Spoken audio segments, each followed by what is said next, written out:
Assalamualaikum warahmatullahi wabarakatuh. Baik anak sekalian, bertemu lagi bersama Ibu Elsa Pramita dalam pelajaran pendidikan agama Islam dan budi pekerti. Sebelum kita memulai pelajaran, alangkah baiknya kita awali dengan membaca doa. A'udzu billahi minasyaitonir rajim. Bismillahirrahmanirrahim. Raditu billahi rabba wa bil islami dina wa bi muhammadin nabiyya wa rasula. Rabbi shrah li sadri wa yassir li amri wahlul 'uqdatam min lisani yafqahu qawli. Amin. Gimana kabarnya hari ini Ananda? Semoga kita semua dalam keadaan sehat walafiat dan semoga selalu senantiasa dalam lindungan Allah Subhanahu wa taala. Amin. Nah, Ananda sekalian, di masa pandemi ini kita hendaknya terus menjaga kebersihan dan menjaga kesehatan diri sehingga kita bisa dapat memutus rantai COVID-19.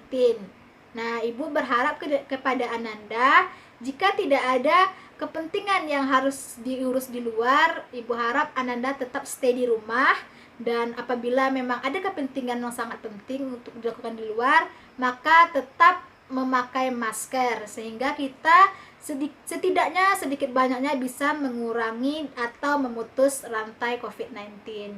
Nah, sebelum kita masuk kepada materi kita, Ibu harap Ananda sekalian sudah sarapan sehingga nanti apa yang Ibu terangkan dapat dimengerti dan dipahami. Baik, sebelum melakukan pembelajaran, Ibu akan membacakan terlebih dahulu tujuan pembelajaran. Nah, materi pokok kita pada hari ini yaitu Selamat Datang Nabi Muhammad Kekasih Allah. Tujuan pembelajaran kita yang pertama yaitu diharapkan peserta didik mampu menceritakan sejarah masa remaja kelahiran Nabi Muhammad SAW. Yang kedua, menerangkan sejarah perjuangan Nabi Muhammad SAW periode Mekah. Yang ketiga, menunjukkan perjuangan yang dilakukan Nabi Muhammad SAW periode Mekah. Anda sekalian, langsung saja masuk kepada materi kita mengenai Selamat Datang Nabi Muhammad SAW Kekasihku. Pada poin A, kondisi masyarakat Mekah sebelum kedatangan Islam. Nah, asal mula masyarakat Mekah menyembah berhala yaitu pada waktu Ka'bah dalam kekuasaan Jurhum. Amr bin Lubai kemudian meletakkan sebuah berhala yang besar bernama Hubal di sisi Ka'bah. Ia menyuruh kepada penduduk Mekah untuk menyembah berhala tersebut. Sejak saat itulah penduduk Mekah menyembah berhala sampai bangsa Quraisy berkuasa lagi di Hejaz. Di dalam Ka'bah ada sekitar 360 buah berhala yang sangat besar. Di antara berhala tersebut ada yang bernama Hubal, Latta, Uzzah, Manat, Kasaf, dan Nailah. Begitulah keadaan keagamaan Mekah sebelum Nabi Muhammad SAW diutus oleh Allah Subhanahu wa taala. Dalam keadaan yang sangat jauh dari keadaan yang berakhlak dan dalam keadaan yang bergeser menjadi kemusyrikan.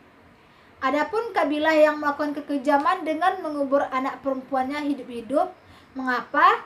Karena mereka menganggap anak perempuan tidak berguna dan orang tuanya merasa terhina. Pemerintah pun masih belum ada sehingga mereka menggunakan tatanan masyarakat menurut kebiasaannya. Mereka lebih suka hidup dalam kebebasan dan berpindah-pindah tempat. Selanjutnya yaitu pada umumnya pendirian mereka sangatlah kuat. Untuk membela pendiriannya, mereka memilih berperang dengan resiko mati pun sekalipun. Mereka adalah masyarakat yang pantang dijajah dan tidak mau mengalah. Fanatisme kabilah begitu kuat. Oleh karena itu, mereka timbul perkelahian dan peperangan antar suku. Kekacauan demi kekacauan terus-menerus terjadi. Dalam sejarah, masyarakat Mekah memang tidak pernah dijajah oleh kerajaan Romawi atau Persia yang saat itu berkuasa. Namun demikian, di samping perilaku dan budaya yang serba negatif itu, ada pula budaya dari mereka yang positif, yaitu mereka sangat menghormati tamu dan memuliakan tamu tersebut. Dan baginya tak ubahnya bagaikan seorang raja yang harus dimuliakan. Dalam bidang seni, bangsa Arab saat itu terkenal dengan syair-syairnya. Begitu tertariknya masyarakat Arab dengan syair ini, mereka menempatkan para penyair pada kedudukan yang sangat tinggi atau kedudukan yang terhormat. Mereka menempatkan para penyair sesuai dengan syair-syair yang dihasilkannya. Semakin bagus syair yang dihasilkannya, maka semakin dihargailah masyarakat pada saat itu. Selanjutnya yaitu sejarah singkat Nabi Muhammad SAW. Muhammad bin Abdullah bin Abdul Muthalib dilahirkan di kota Mekah pada tanggal 12 Rabiul Awal pada tahun gajah. Nama ayah Nabi yaitu Abdullah dan ibu Nabi bernama Siti Aminah. Masih di dalam kandungan, Nabi ditinggal meninggal oleh ayahnya, dan pada usia 6 tahun Nabi ditinggal meninggal oleh ibunya, sehingga Nabi dibesarkan oleh kakeknya yang bernama Abdul Muthalib, dan pada usia 8 tahun Abdul Muthalib pun meninggalkan Nabi, sehingga Nabi dibesarkan oleh pamannya yang bernama Abu Talib. Karena sikap Nabi yang sangat santun, mendapatkan perhatian yang sangat besar dari masyarakat setempat, berbeda dengan anak-anak yang pada umumnya, di mana Nabi selalu menata rambutnya dengan rapi dan membersihkan wajahnya layaknya orang dewasa. Di kalangan masyarakat Mekah, Muhammad dikenal sebagai orang yang amanah dan jujur. Oleh karena itu, Nabi Muhammad digelari dengan sebutan Muhammad Al-Amin, artinya yaitu Muhammad yang sangat dipercaya. Pada usia 13, ia menemani Abu Talib berdagang ke Syam, sekarang yang bernama Suriah. Dalam perjalanan inilah keagungan jiwa dan sifat amanahnya teruji. Pada usia 25 tahun, ia menikah dengan Khadijah bin Khuwailid, seorang saudagar wanita yang kaya raya yang merupakan mitra dalam berdagangnya. Pada usia inilah pula beliau berhasil memperdamaikan pertikaian antara kabilah di Mekah tentang siapa yang paling berhak menempatkan Hajar Aswad atau batu hitam di tempatnya semula. Muhammad telah membuktikan bahwa ia adalah seorang yang ahli dalam membuat keputusan yang adil. Ia juga telah membuktikan kecintaannya terhadap persatuan umat dengan ikut serta dalam perjanjian Hilful Fudur,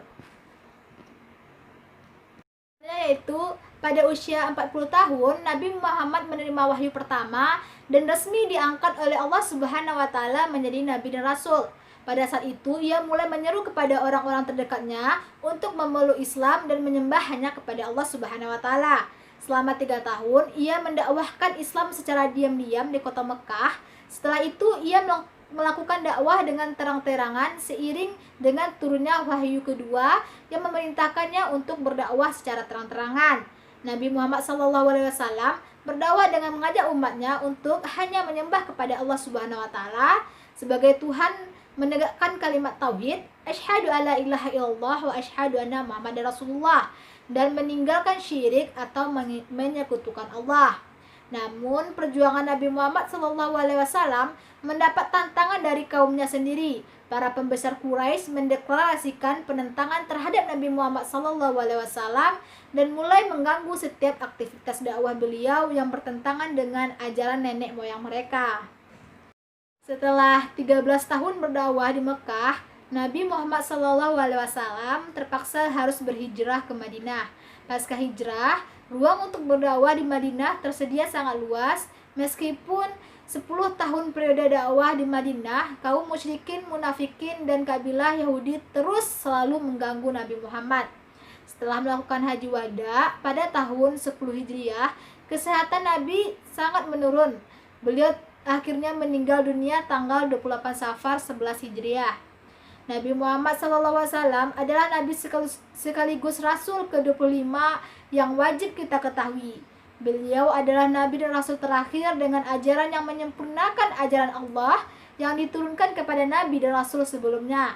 Kitab yang dibawa bernama Kitab Suci Al-Quran yang berisi pedoman seluruh umat manusia sepanjang zaman hingga hari kiamat tiba. Baiklah Anda sekalian, hanya itu pemaparan materi kita pada hari ini. Ibu harap bagi Anda sekalian, semua yang Ibu terangkan tadi dapat Anda pahami dan dapat Anda ambil pelajaran dari yang telah Ibu terangkan tadi.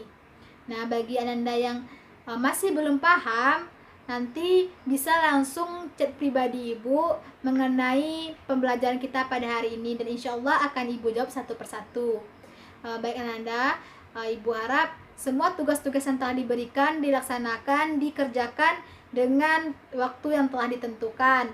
Baik, hanya itu pemaparan materi kita pada hari ini. Salah dan janggalnya Ibu minta maaf. Ibu akhiri dengan Assalamualaikum warahmatullahi wabarakatuh.